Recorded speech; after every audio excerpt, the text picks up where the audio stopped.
আসসালামু আলাইকুম প্রিয় দর্শক এবং শ্রোতা। ভারত ছাড়ছেন শেখ হাসিনা।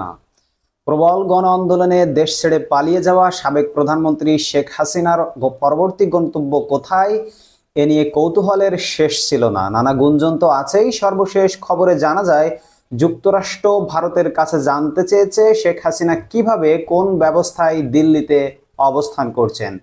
জবাবে ভারত নাকি বলেছে খুব স্বল্প সময়ের মধ্যেই মধ্যপ্রাচ্যের কোনো একটি দেশে তিনি চলে যাবেন। এই খবর ঢাকার সরকারি মহলকেও জানানো হয়েছে। নির্ভরযোগ্য একাধিক সূত্র মানবজমিনকে এই তথ্য নিশ্চিত করেছে। গত 5 আগস্ট ছাত্র জনতার গণ আন্দোলনে পদত্যাগ করে ছোট বোন শেখ রেহানাকে নিয়ে ভারতে পালিয়ে যান শেখ হাসিনা। বাংলাদেশের সামরিক বাহিনীর একটি বিমানে তিনি দিল্লির কাছে গাজিয়াবাদের হিন্দন বিমান ঘাঁটিতে অবতরণ করেন। এরপর থেকে তিনি কোথায় আছেন তা আর প্রকাশ পায়নি। শেখ হাসিনার সঙ্গে থাকা কূটনৈতিক পাসপোর্ট, যেটাকে লাল পাসপোর্ট বলে, সেটাও বাতিল করে দিয়েছে বাংলাদেশের অন্তর্বর্তী সরকার। এ ধরনের পাসপোর্টধারীরা ভিসা ছাড়া ভারতে 45 দিন বৈধভাবে থাকতে পারেন। ইতোমধ্যে ভারতে শেখ হাসিনা প্রায় 2 মাস ধরে অবস্থান করছেন। কূটনৈতিক পাসপোর্ট তার বৈধভাবে অবস্থানের মেয়াদও শেষ হয়ে গেছে, অর্থাৎ শেখ হাসিনা ভারতে এখন অবৈধভাবে আছেন।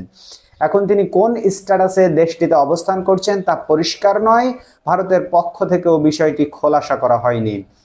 প্রিয় দর্শক এবং শ্রোতা, যেটি জানা যাচ্ছে বিভিন্ন মাধ্যমে, সেটি হলো শেখ হাসিনার পরবর্তী গন্তব্য হচ্ছে গিয়ে সংযুক্ত আরব আমিরাত, যেটা অধিকাংশ মানুষ দুবাই বলে চিনে থাকে। দুবাই হচ্ছে সংযুক্ত আরব আমিরাতের একটি শহর।